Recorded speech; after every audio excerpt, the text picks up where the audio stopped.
All right, so get this. We're diving deep into pumpkins today. Pumpkins. But hold on, we're not just talking about carving. Okay. This is about squeezing every last drop of awesome out of those pumpkins. And I was really inspired by this article from 10 Most Today. It's called 10 Most Creative Uses for Your Pumpkins. Yeah. And it just got me thinking about all the possibilities. You know, it's amazing how much potential we overlook in just everyday things. Totally. Pumpkins especially. I feel like they have this one-and-done image after Halloween. Right.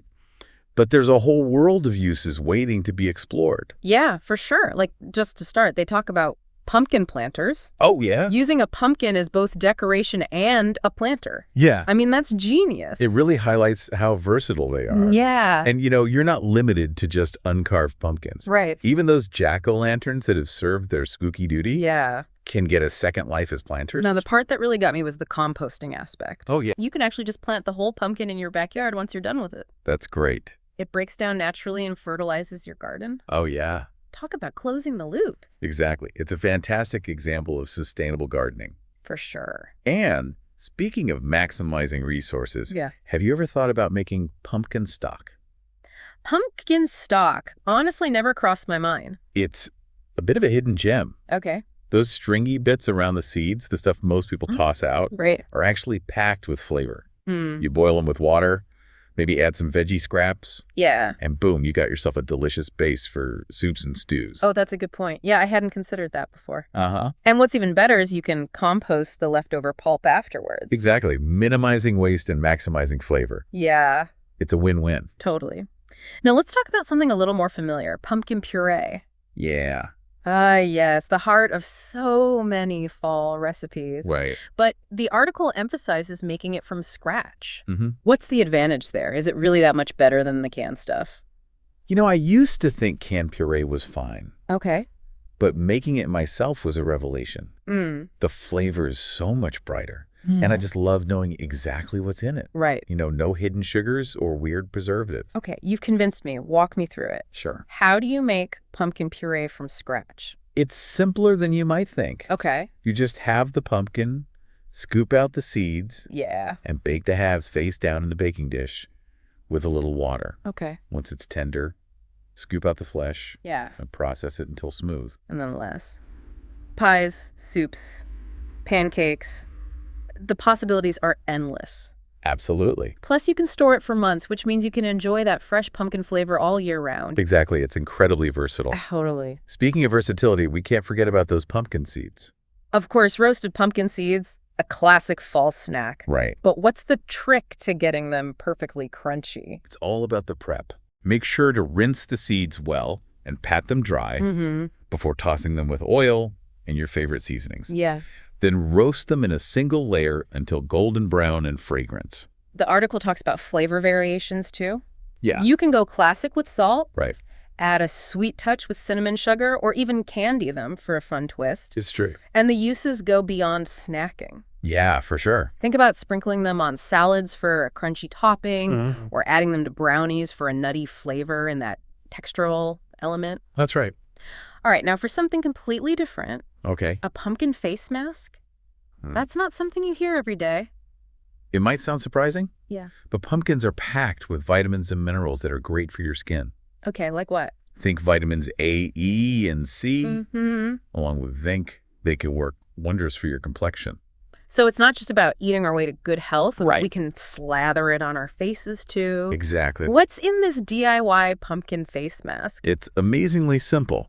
Okay. You just need pumpkin puree, a splash of milk, and some brown sugar. Oh, wow. Mix it up, apply it to your face, avoiding the eye area, and let it sit for about 20 minutes. You had me at brown sugar. Yeah. Not only is it good for your skin, but the aroma of pumpkin is probably super relaxing too. I think so. Now let's switch gears a bit and talk about giving back. Okay. The article suggests using pumpkins to feed wildlife. It's a wonderful way to reduce waste after Halloween. Yeah. And help out our animal friends. For sure. You can leave carved pumpkins out for deer. Oh, yeah. They'll appreciate the treat. All right. And remember those nutritious pumpkin seeds we talked about? Yeah. They make a great snack for birds. I can already picture myself sipping coffee and watching birds feast on pumpkin seeds in my backyard. It's a nice little scene. What a peaceful scene. It is.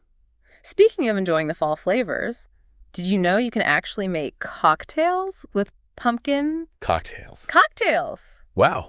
I gotta hear this. Pumpkin cocktails are a fun and festive way to enjoy the seasonal flavors. Okay. Think pumpkin puree flavored vodka. Oh. Maybe ginger cinnamon or vanilla, a touch of honey, and a squeeze of lime. Wow. Shake it all up with ice. Oh, okay. And you've got yourself an autumnal delight. That sounds amazing. It is. And for those who prefer to skip the alcohol, what about a kid-friendly option? Pumpkin milkshakes. Oh, yeah. Simply blend pumpkin puree with milk cinnamon and ice cream. Okay. For a creamy, delicious treat that everyone can enjoy. Sounds good. It's a perfect way to celebrate the season. So we've covered planters, stock puree seeds, face masks, wildlife treats, and even cocktails. That's right. And guess what? There's still more to come. We're just getting started. Get ready for even more creative uses for those pumpkins. I'm excited. All right, so we've explored all these amazing ways to use pumpkins, but I'm curious about the bigger picture. You know, with all this pumpkin enthusiasm, have we considered the environmental impact? That's an excellent point. It's easy to get caught up in the excitement of fall festivities. Yeah. But we can't ignore the potential downsides. Did you know that the USDA estimates over 1.5 billion pounds of pumpkins are produced in the U.S. each year? Wow, 1.5 billion pounds. That's a lot of pumpkins, and I'm guessing a good chunk of those end up in landfills. Unfortunately, you're right. Right. A significant portion does end up as waste, which raises concerns about methane emissions from decomposing pumpkins in landfills. That's a sobering thought. So besides putting those creative uses into practice, what can we do to minimize the environmental impact of our pumpkin love? Well, I think awareness is key. Okay. By understanding the scale of the problem, we can make more informed choices. For example, opting for locally grown pumpkins Right. helps reduce transportation emissions. Okay. And of course, composting is a fantastic way to divert pumpkin waste from landfills. Right. Composting. Yes. Not only does it keep those pumpkins out of landfills, but it also gives back to our gardens in the form of nutrient-rich soil. Exactly. It's a win-win for both the environment and our green thumbs. You know, in my research, I've come across some truly innovative pumpkin uses that go beyond what we've discussed so far. Oh, do tell. I'm all ears. Well, one that really caught my attention is using pumpkins for natural dyeing. The pigments in pumpkins can create beautiful, earthy shades of yellow, orange, and brown. It's a fantastic alternative to synthetic dyes. Pumpkin-dyed clothing now, that's something I'd love to see. Are there specific fabrics that work best with pumpkin dye? Yeah, natural fibers like cotton wool and silk tend to take the dye most effectively. You can experiment with different techniques too, like simmering the fabric in a pumpkin-infused water bath. Okay. Or using pumpkin puree directly as a dye paste. That's fascinating. I'm already picturing myself giving some old t-shirts a new life with warm pumpkin hues. Speaking of creativity, I recently read about people crafting jewelry from dried pumpkin seeds. It's amazing what people can do with a little imagination, isn't it? It is. Those pumpkin seed jewelry pieces sounded incredibly intricate, almost like miniature works of art. It just goes to show that there's always something new to discover, even with something as familiar as a pumpkin. I completely agree. It's a good reminder to approach things with an open mind and a sense of curiosity. You never know what hidden potential you might uncover. Well said. Before we wrap up part 2, I have a feeling you have one last nugget of wisdom to share with our listener. You know me too. Well, we've talked about using pumpkins in countless ways. But what about the experience of growing them? Ah, you're talking about connecting with the source going beyond the end product. Precisely. Even if it's just a single plant in a pot, growing your own pumpkins can be incredibly rewarding.